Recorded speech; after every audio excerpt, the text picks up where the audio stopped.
Yeah, so we got some emails and phone calls about noisy startup on these big bore kits or engine work and stuff like that.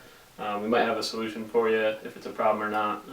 Just a common thing that gets forgotten sometimes in the shipping process, taking motors apart, whatever. So this is something that might be what the problem is. This is the rubber dampener. It's going to go on your front cam chain tensioner.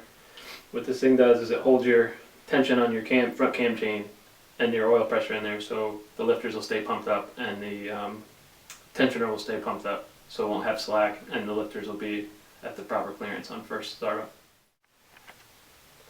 Alright, so what you want to do first is with your isolators, you want to make sure it's nice and tight on your cam chain tensioner.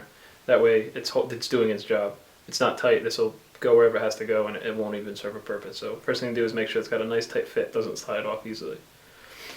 You take this off, what you're going to do is you're going to take this in, put it on in the threaded part of the cam chain tensioner. I'm going to push it in 4 or 5 threads deep, just so you have enough room to get the cam chain tensioner started without hurting the rubber isolator.